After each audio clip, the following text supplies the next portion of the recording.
Hello, everyone. Good afternoon, and welcome to today's Talking Point presentation. I'd like to begin by acknowledging the traditional owners of the lands on which we're meeting today and pay my respects to their elders past, present, and emerging. I extend that respect to Aboriginal and Torres Strait Islander people listening today or in the future. My name is Shalini Aranagiri, and I'm Clinical Director of the Statewide Centre for Addiction and Mental Health at Turning Point. I'm also Associate Professor and Emerging Leader Fellow at Monash Addiction Research Centre. Today, it's my pleasure to be facilitating the Talking Point session with Dr. Paul Liknaitzky on Australia's world first psilocybin studies, clinical insights, therapist training applications, and future innovations. Talking Point is a regular series of publicly available lectures that aim to inspire, inform, and challenge our notions of what we know about addiction and its impact across society. We'd like our webinars to be interactive as possible. So please ask any questions you have via the Q&A function for online attendees. We'll collate the questions and Paul will be able to answer them at the end of the presentation. Our webinars are also recorded and will be later made available on the Turning Point website. So without further ado, it's my pleasure to be able to introduce our presenter for today. Dr. Paul Liknaitzky is the head of the Clinical Psychedelic Lab and Senior Research Fellow within the Department of Psychiatry at Monash University. Played a really instrumental role in establishing the field of clinical psychedelic research in Australia. And he's principal investigator in a number of different clinical trials in psychedelics, which he'll tell you about today. He leads the country's largest and most experienced group of psychedelic researchers in clinic and collaborates with numerous groups nationally and internationally. Without further ado, I'm going to hand over to Paul to launch into the topic for today. Thank you so much, Shalini. Appreciate the invite. Thanks to Turning Point. And thanks to all of you tuning in today. It's always a strange thing convincing myself that I'm not standing in a room talking to myself, but I will do that again this time and trust that there are real human beings on the other end of this. I can see many names on the sidebar here. So I'm going to take you through, let me just see how this works, or I can't proceed to the next slide. Let me just see. I think I'm in. Yes, I see why. Give me one sec. That'll do. Okay. So I head up the Clinical Psychedelic Lab here at Monash University and still pinch myself almost every day that I have the job that I do. I think I spent about 5 years prior to establishing this lab, which was in 2020, trying to get research up in Australia and trying to do various things to make it happen. And it's been about 5 years that we've been in operation, and I still find this work incredibly rewarding and remarkable and a real privileged position and very challenging as well. So, my main affiliations are up on the screen. Really, principally, my affiliations with this lab, but I have various other roles and prior grants and funding. The work that I do is really a massive team effort. Sometimes I'm the face of it, and I'm by no means the only player. Here are the people in my little village, where we deliver psychedelic clinical trials and run training and various other activities. A remarkable group of individuals who are exceptional on their tools and have a deep understanding of psychedelic therapies. And we have a facility, a kind of purpose-built facility for psychedelic trials in the Notting Hill campus of Monash University. We've been involved in training as well as trials and also other events, and have been involved in contributing to various policy steps that have taken place at state and federal level as well, given all the rapid policy changes in Australia over the last few years in this space. Today, I want to focus on the applications of psilocybin, this one rather remarkable compound that can be found across a large number of mushrooms around the world. I'm going to talk to you about some contemporary uses in our lab, things that we've done and things that we'll do soon. But to start with, I just want to acknowledge that this compound, psilocybin, this molecule psilocybin, which is found in mushrooms, has been used probably for millennia, by many different groups of people, populations around the world. Used to be said, this old funny story, that only the Inuit didn't get high on psychedelics because they lived above the Arctic Circle where nothing grows, but turns out not to be true. Inuit are known to drink the urine from reindeer that is laced with fly agaric mushroom, and they get high that way. So it seems there's no exception to the rule that every population gets high in some way, and many of them with psychedelics. And as you can see, while it might be known to a lot of you that psychedelics or psilocybin mushrooms have been used by indigenous groups around the world for healing practices, there are all kinds of other modes of use that have been found in the record and through ethnography. And while the work that we're conducting today in our group doesn't look like this, it still has quite a bit of diversity in terms of application and so on. And there's much more diversity than what I'm going to talk to you about today. But today I want to speak to you about 3 projects, 2 that are complete and 1 that is soon to start. The first is our study where we used psilocybin-assisted therapy in the treatment of generalized anxiety disorder. This was a very well controlled and designed study with, by psychedelic trial standards, a large number of participants. It was a world first using psilocybin-assisted therapy for any primary anxiety condition. Previously, we'd seen psilocybin associated with reductions in anxiety symptoms in people with a physical illness, people that had been given a terminal diagnosis, but nobody had ever done a trial directly targeting entrenched and generalized anxiety. This was a study that we designed and ran from the get-go, and we completed this last year. We had an open label extension study that finished up last year, publication forthcoming, where we treated 73 participants with severe generalized anxiety disorder. And we used what's called an active placebo-controlled design, where roughly half the group is randomized to receive psilocybin, the other half randomized to receive, in this case, diphenhydramine, which is an anxiolytic antihistamine drug, has a similar half-life to psilocybin, gives you about 6 hours of a bit of a intoxicated state. And our attempt there was to, in some way, maybe improve on this perennial challenge in our field of blinding. I've got my own perspective on the blinding bind and how I think we're attempting to solve it in exactly the wrong way. And the study added further to that what I think is a kind of failed line of inquiry. But the blinding was only one small aspect of it. In this study, we gave participants what they often will receive in a lot of psychedelic trials, although we're seeing a general trend away from psychotherapy, or to less psychotherapy in contemporary times. But we gave about a 4-to-1 ratio, 4 psychotherapy sessions to 1 dosing day, noting the dosing days last all day long, and the psychotherapy is only about a 90-minute session. And we gave 25 milligrams psilocybin in the first session and 30 in the second. My new favorite dose is 30 milligrams to start with for various reasons.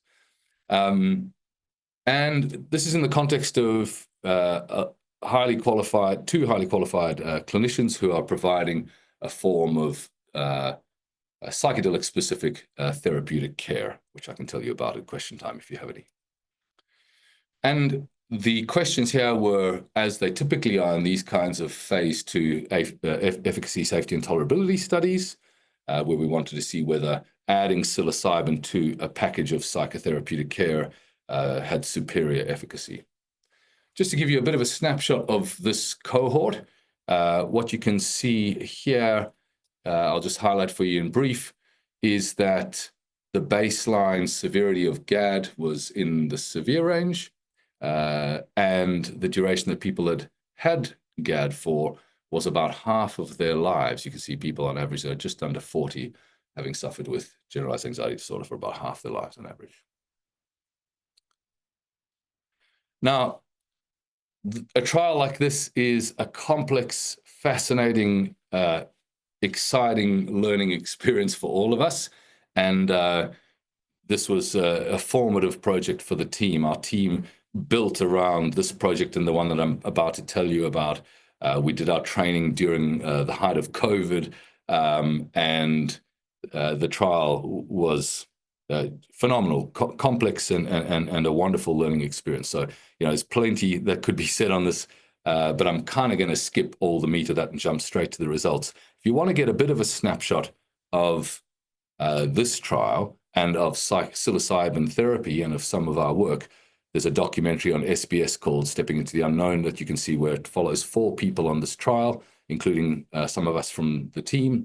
And while that was happening, MDMA and psilocybin were down scheduled. So you can see our team with big eyes marveling at the changes.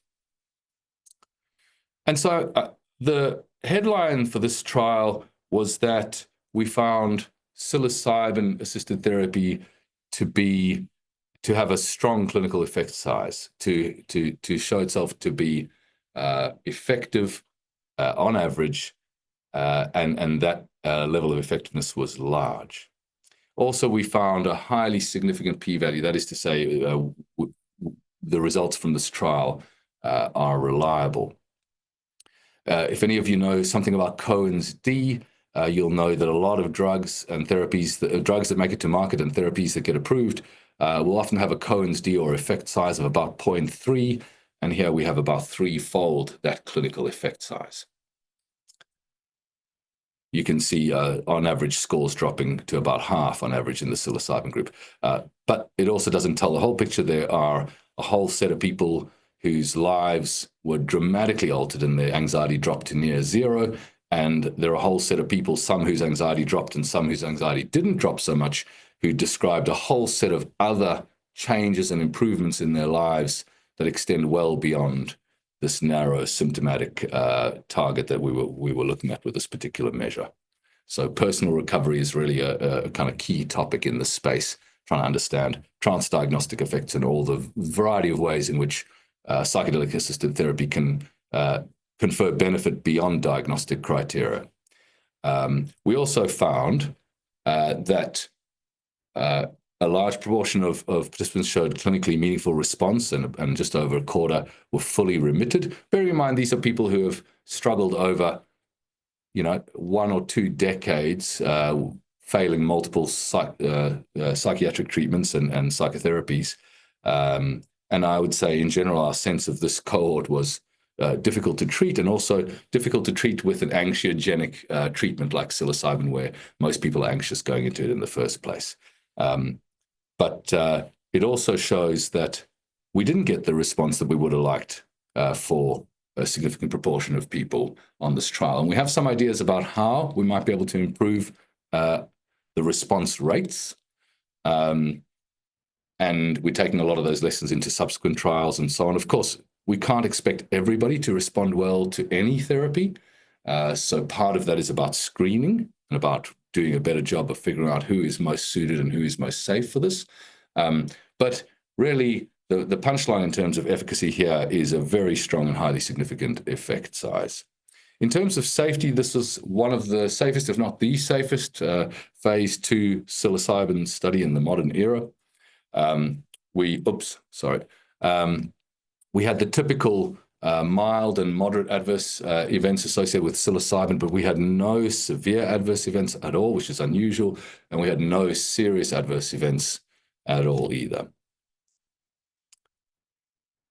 And the kinds of things that we saw in terms of safety are what has been already shown in the literature and what we expected. These are all self-limiting and things that we're not terribly concerned about in terms of psilocybin effects. Things like headache, usually that's the next day, dizziness on the day, and then things like nausea on the day. It's, worth noting that while there was nausea associated with some of these psilocybin dosing sessions, that was a small minority, and there's far less nausea associated with the synthetic psilocybin that we use than mushrooms.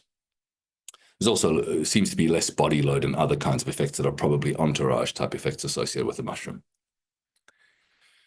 We also saw a whole set of secondary clinical measures improve. These are significant differences between the groups. And bearing in mind, all these differences between the groups are not comparing a treatment to nothing. They're comparing about 40 hours of therapy with psilocybin to about 40 hours of therapy without psilocybin. Of course, there are potential expectancy issues and placebo and nocebo issues associated, but we think we mitigated for a number of those in a number of important ways.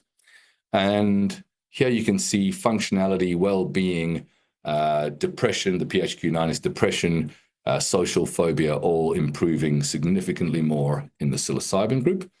And interestingly, even physical ailments and pains in the body in that bottom somatization score. We also wanted to see durability in terms of effects. And so in this graph, you can see out to 6 months in the psilocybin group. The full line is the HAM-A measure, which is the gold standard clinician-rated measure. And then the GAD-7 is a kind of survey measure that people complete themselves at more frequent time points. And we're showing here just the psilocybin group, the group that received psilocybin, retaining their effect size out to 6 months on average. Of course, people's trajectories were different, but we certainly saw some people getting a bit worse, not a whole lot of people relapsing massively. And we also saw people even improving from the primary endpoint through to the 6-month point. We're following these folk up for about 5 years, so we'll report on that long-term outcome data. Summary there is that this was a single site. It was investigated, designed, and initiated and run by us. So it wasn't a kind of company trial or a sponsored trial in that manner. And it was a very cohesive team. And I think a lot of the way that we kind of built the systems and built the team and trained the team contributed a lot to the way in which patient journeys manifested and the way in which we were able to catch issues as they occurred. There were plenty of 11 p.m. phone calls between our team trying to figure out, what the best next step was. And so it was an incredibly cohesive group. And so that's wonderful and gives some sense of we also learned a lot. We have some sense of best practice or better practice moving forward. Of course, it's limited with respect to generalizability, that we can't necessarily say, oh, well, we will just simply get the same results if we just roll this out at any site. And that's what multi-site trials are good for, and we need to move to that next step. It was a very well-controlled trial. Everything was pre-registered. Statistical analysis plan was fully pre-registered. And the punchline there is, compared to placebo, psilocybin showed a large and highly significant reduction in anxiety at the primary endpoint, which seemed to endure out to nearly 6 months so far. And the safety was excellent, with one person withdrawing after their first psilocybin session, with no major issue there. And there were a whole set of secondary clinical measures that improved significantly too. So that was our clinical study that completed last year. Now, prior to that clinical study, we conducted another study. It came before for a good reason. This is called the Monash Psychedelic Therapist Study. And the second part of this should be starting in our group this year, the MPTS-2. But MPTS-1 was a study that was the world first approval to give psilocybin to therapists as part of their training and assess whether it improved their competency to be a therapist in the subsequent trial they worked on. So why would you want to do this? Well, for some people, it's absolutely obvious, and it goes without saying. For other people, it's absolutely obvious that this is a bad idea. And that's why we need research. We need research to rigorously design the method of use and to understand more about whether this is useful, whether it's feasible, whether it's sensible. And this is our first step in this direction. Worth just saying right at the top, this is not a well-controlled study. This is best thought of as a case series. So a lot of it is kind of qualitative data. We did a lot of interviewing with these therapists, and we used that to build a competency framework and MPTS-2, but a competency framework that is now in the middle of a very large global Delphi study. It's an expert Delphi study with many of the leading psychedelic trainers in the world. And we're leading the study that is attempting to build a framework of psychedelic-specific competencies for therapists that would then lead to tools that we would create around that as well.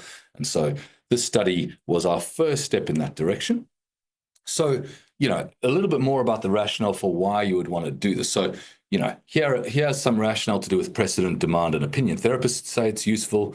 There's lots of these anecdotal reports. Patients certainly want it, and I'll show you some data on that.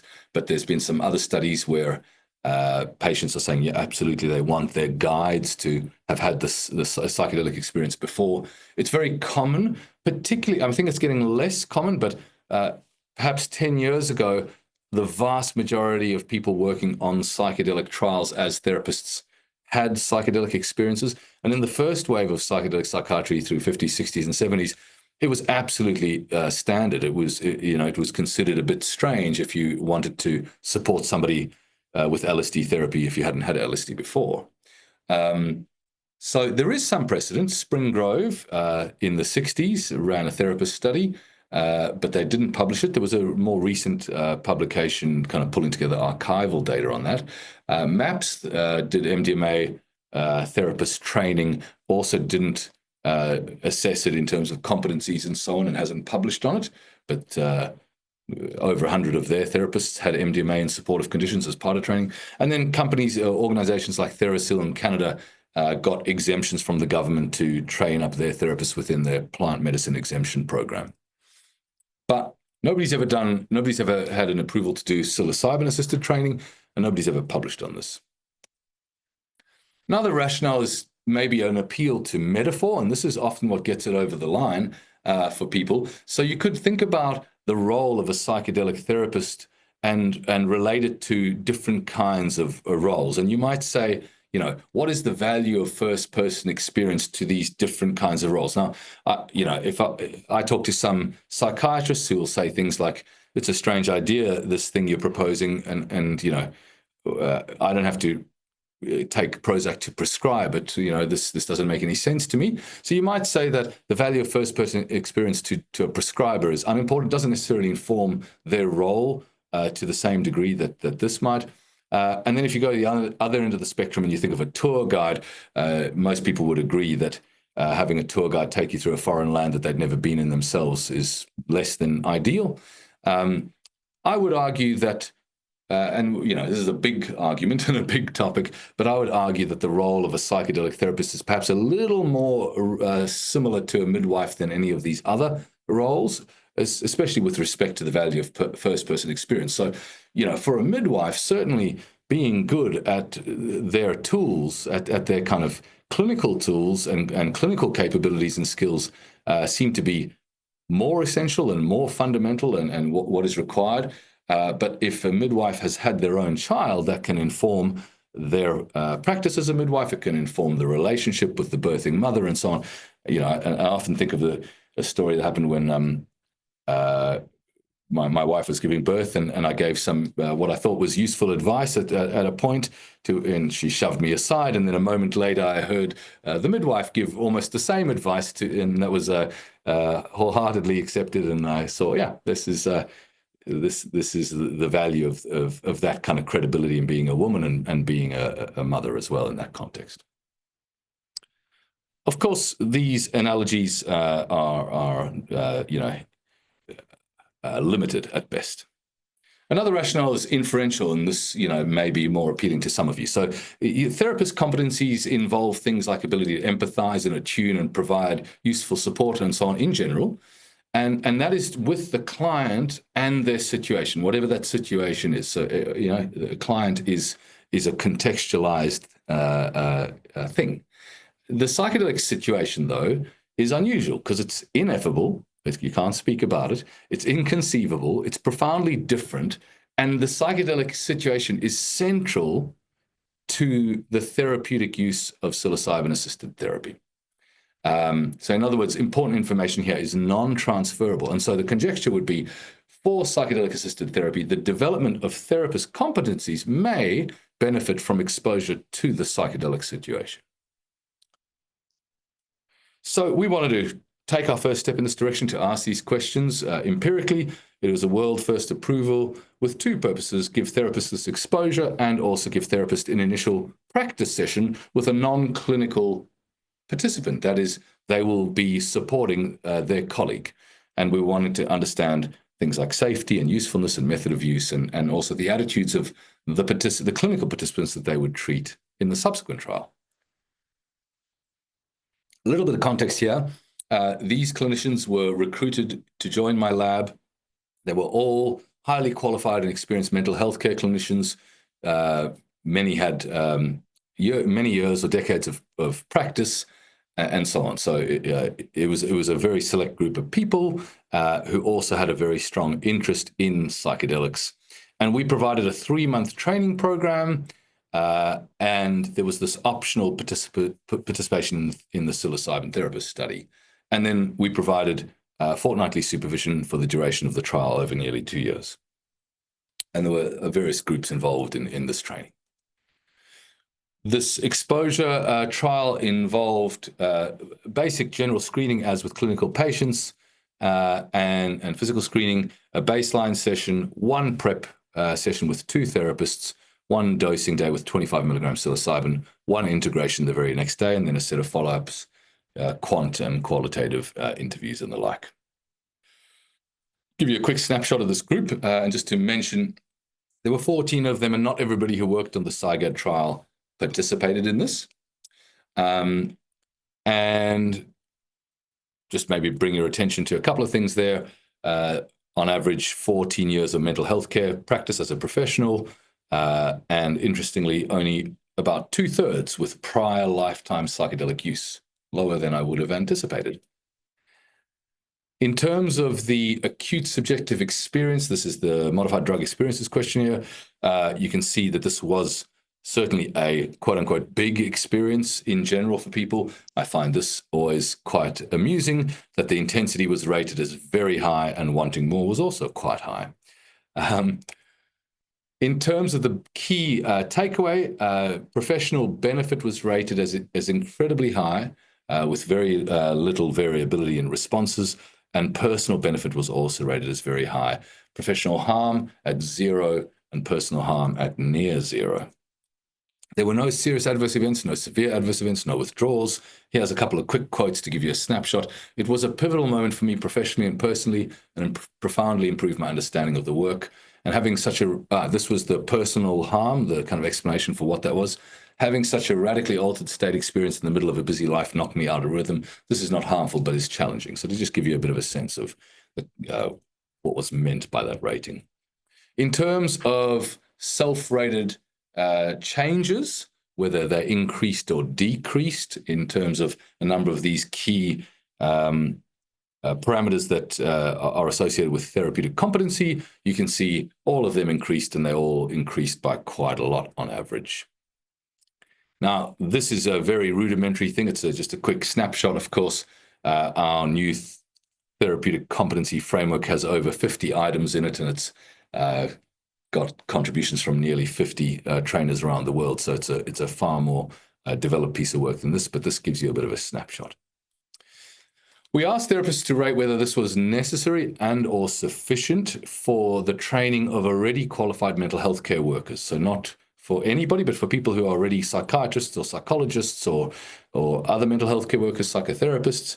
And 13 out of 14 said it was necessary, in their view, for a qualified mental health care worker to have a psychedelic in order to support others to have psychedelics.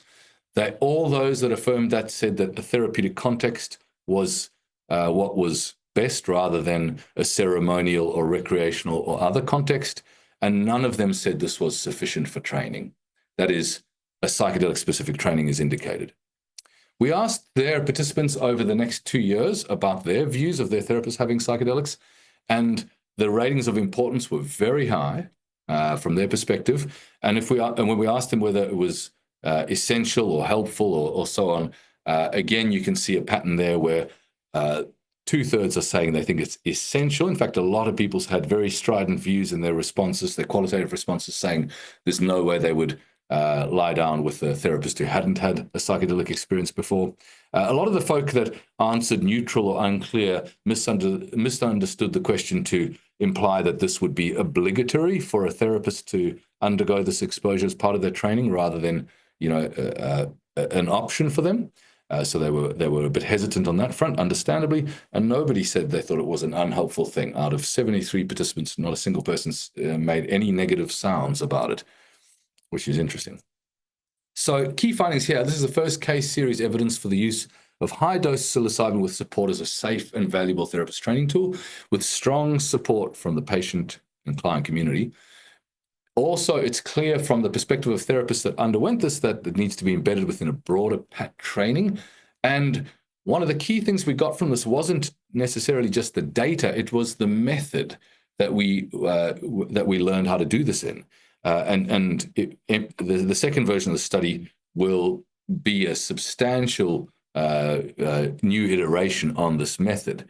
Basically, you're going into a situation with psychedelics where people are incredibly vulnerable. A lot of personal material comes out. You're not so in control as you normally would be. And naturally, in a professional context with your colleagues, people are going to feel anxious or reluctant to do that.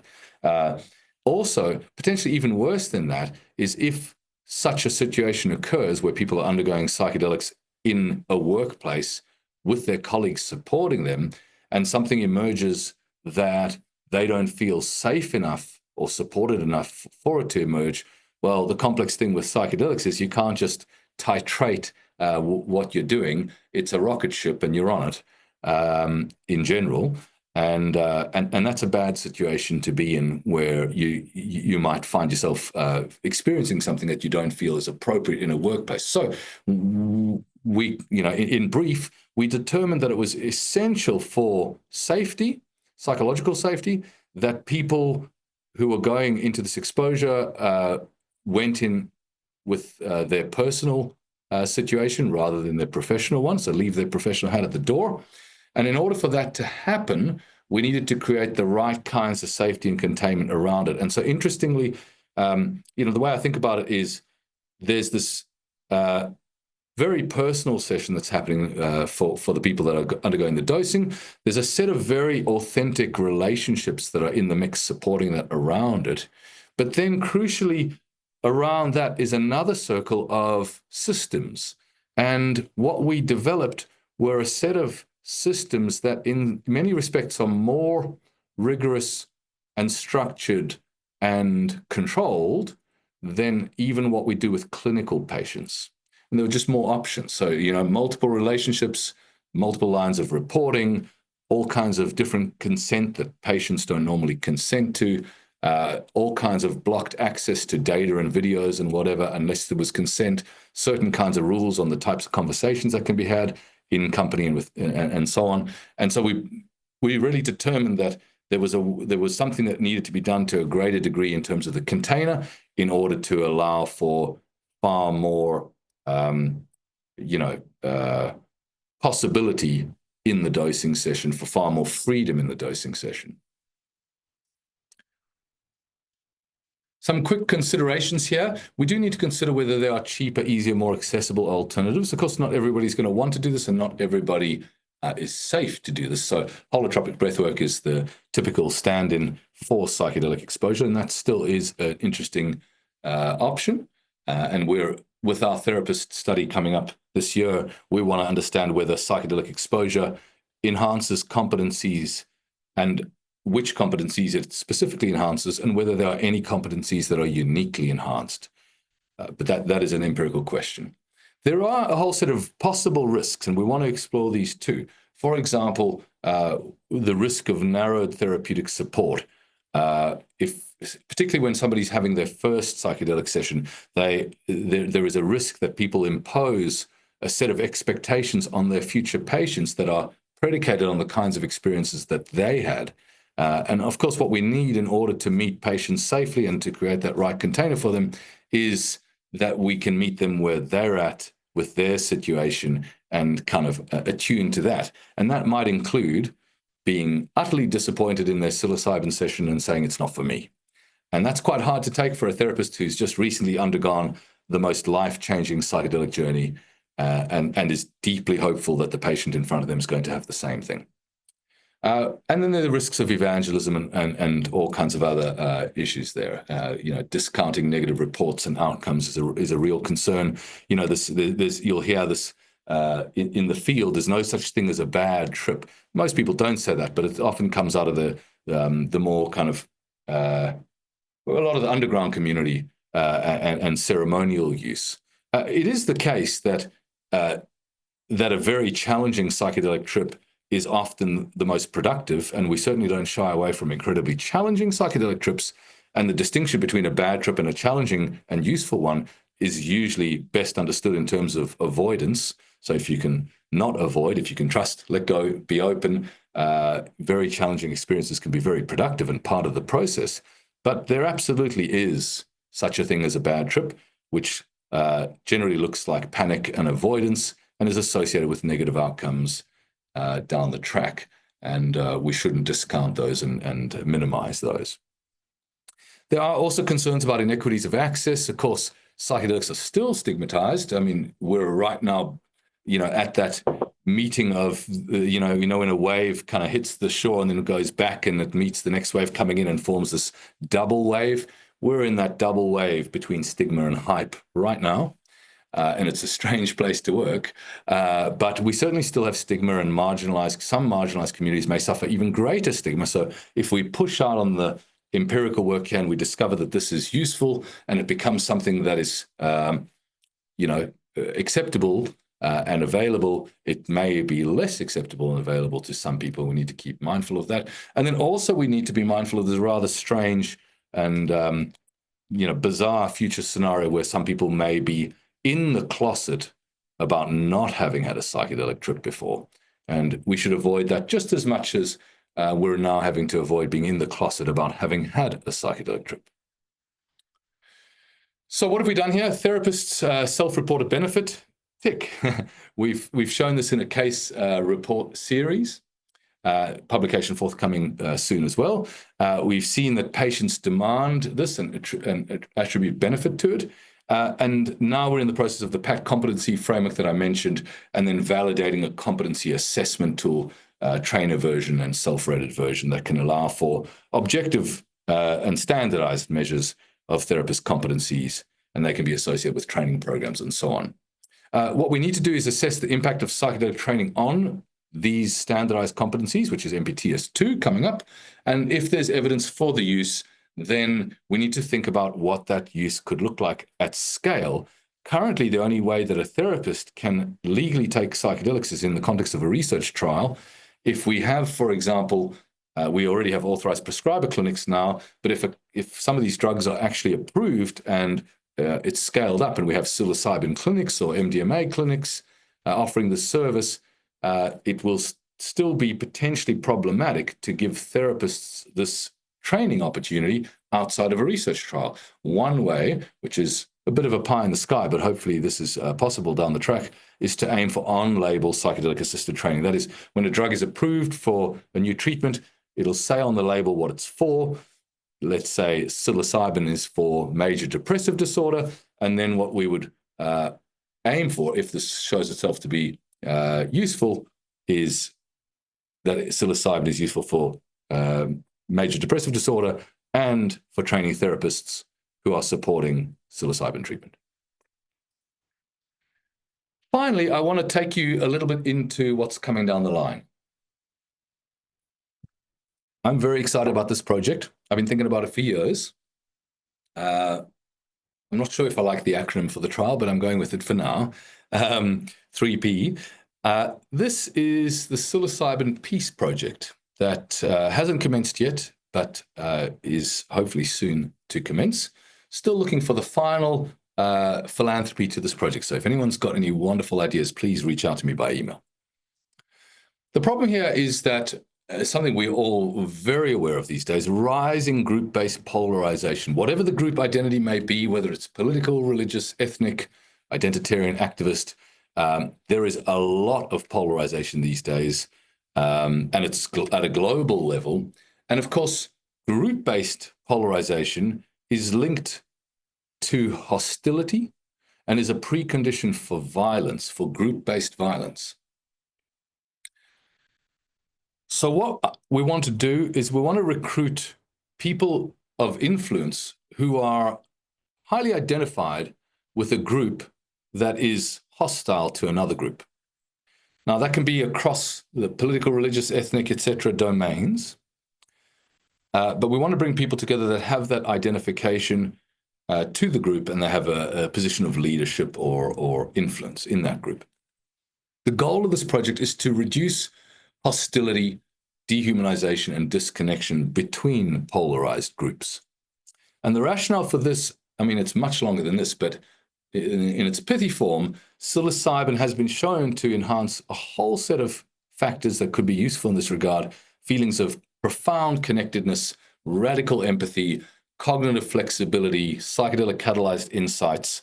There are a whole set of very typical characteristics that come about with psilocybin dosing, even when you don't have a whole program around it that is specifically geared towards these kinds of outcomes. Typically, the program is geared toward therapeutic endpoints.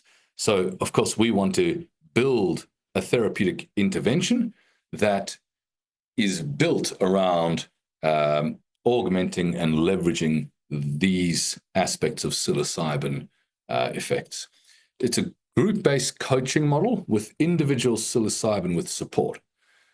So it would look a bit like this, and we'd look at both leader and community level outcomes. So before and after the intervention, we would look in the leaders that we recruit into the trial and in their communities at things like outgroup attitudes. And then we'd also bring these groups together to look at interactional dynamics, things like civility and active listening and perspective taking.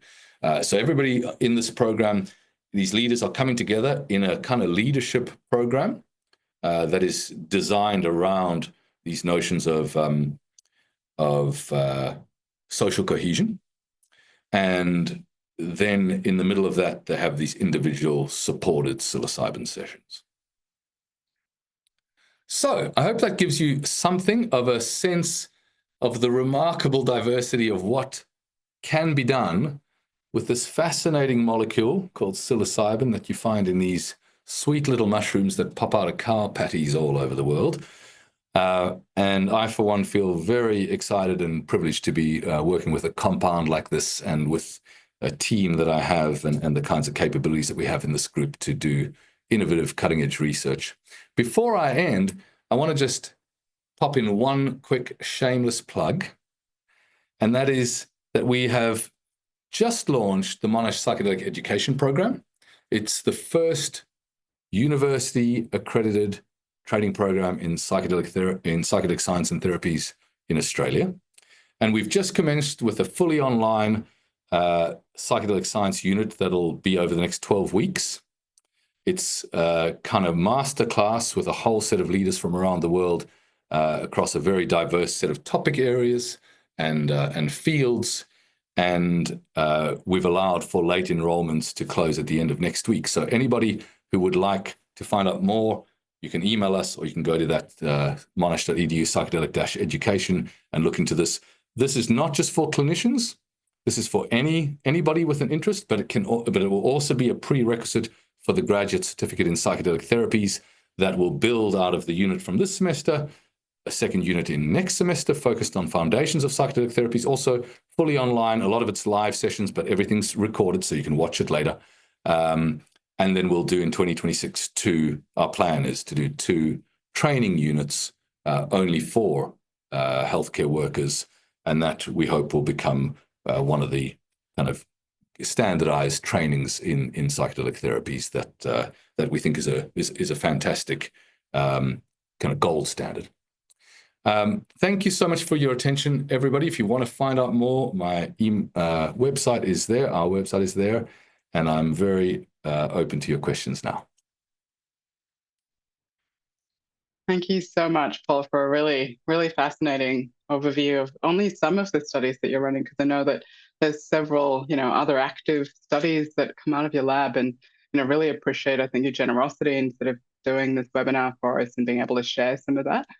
We've had some great questions coming through. Before we jump into the questions, just flagging that the recording, as is in the slide here, is available on our Turning Point website, usually about a week to 2 week turnaround on that. So you check back on the website, and all registrants will also get a link if you've registered for this, that the webinar is live. And then on the recordings now live. So jumping into some questions, I guess I'll run through some of the things that have come through in our Q&A box. If you are an attendee with a burning question, pop it in now, and we'll have an opportunity to go through it.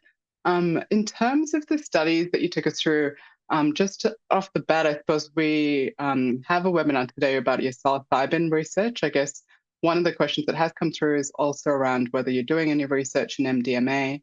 And the question is, if not, could you share your reasoning? I guess just opening that up in terms of MDMA research and where that's at Yeah. for you guys. Sure. Yes, we are doing MDMA research. We are nearly finished our MDMA-assisted therapy for post-traumatic stress disorder in military veterans and first responders.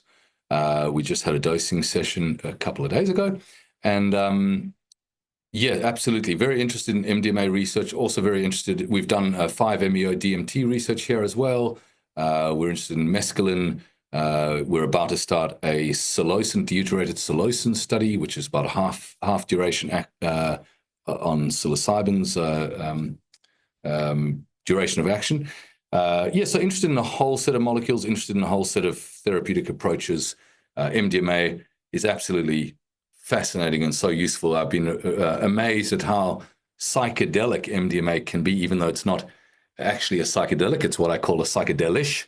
But we're also hopefully starting a project, probably we'll start treatment next year, which is using a kind of model that I've been talking with for years, maybe more than 15 years, with some of the guys that have been at it for a long time overseas, and no one's ever done it before. But there's really good reason or rationale behind it. The project will likely involve an initial dosing session with MDMA, a second dosing session with psilocybin, third with psilocybin, and fourth with MDMA. And I think that kind of treatment model has a lot of affordances. That's really exciting to hear. And I think, as you say, that the field moves very quickly as well, I think, in terms of, quickly and slowly, because I think some of these ideas have been sort of percolating for a long time, and it's great to see them really kind of gain momentum, it sounds like. One of the questions that come through, and also a question really I had too, is really around the work that you've been doing. It's in a strange space, obviously, conducting this work in the Australian context, in the context of the down scheduling. And I suppose one of the questions that has come through is, I suppose, with some of the clinical trial work that we do in terms of generalizability to more complex clinical populations. I guess your reflections on that in the context of implementation currently occurring in our context for much broader populations for which there are still gaps in evidence. Yeah, this is such a good question. I mean, all the implementation questions are interesting and challenging. It's funny because psychedelics, through their kind of stigmatized history, have been considered to be these kind of dangerous compounds, and now we can use them in trials, but it should be a last resort. And I think there's a real fallacy to this last resort notion of psychedelics, especially high-dose psychedelics. Of course, if you're a payer like an insurance company or Medicare, then you want to say, listen, exhaust all the other options before you try psychedelics, because that's $30,000 a pop, and that's fine. But in this context, firstly, there are two things. One is, psychedelic therapies are not attempting to do what psychotropic medications are attempting to do, and the whole treatment profile and the whole approach and the set of outcomes are completely different. So it's not like a more expensive version of a cheaper thing. And there's a whole focus on flourishing that is not just about mitigating the symptoms that are your primary complaint. The other thing is that it's like psychotherapy on rocket fuel. So if you're the kind of person that either doesn't quite have the psychotherapeutic capabilities or the support around you or the history with this, and it's very hard for you to even do talk therapy, or your context is unstable or something, actually high-dose psychedelic treatments are probably not suitable or probably not safe. So I think when we're moving into the real world, into clinics, we will see more complex cases and more severe cases, particularly at this moment in time where the costs and the barriers are high. It means that a lot of folk who are getting over that barrier are people that are incredibly desperate. And I think that is concerning. I think it's dangerous. So it's not to say that this should only be for the worried well or very neat patients with one kind of issue. I think it's wonderful that Shalini, you and others on your team and you, Sydney, are doing this comorbidity trial with MDMA. I think that's fantastic. I think we should do even more transdiagnostic work in this space. But I think there is a whole piece around suitability. And I don't think it's just a matter of gatekeeping and screening in and out. It's about going, tailoring the treatment based on the person who's in front of you. They may need something else before 25 milligrams of psilocybin. Maybe they need a lot more than 3 prep sessions. Maybe they need to do an extensive program of psychotherapy or other kinds of modulations of their conscious state through VR or low-dose ketamine or other things to kind of pressure test and train up some of the capabilities and skills that you need. I don't know if that answers the question, but it's a bit of a, grab bag. Yeah, no, I think it's a really good kind of reflection, I suppose, of trying to do this work at the same time as well as some of these questions are coming through. I suppose one of the other questions that's in the chat group as well is really with the SIGAD study specifically. If you have a sense of when the results might be forthcoming on that, I think people are keen to look at the publication when it's ready. Yeah, absolutely. I'm hoping within the next, I don't look, it could be half a year. Journals, these types of journals can take a long time. But yes, I am hankering for that more than anybody on this call, I can assure you.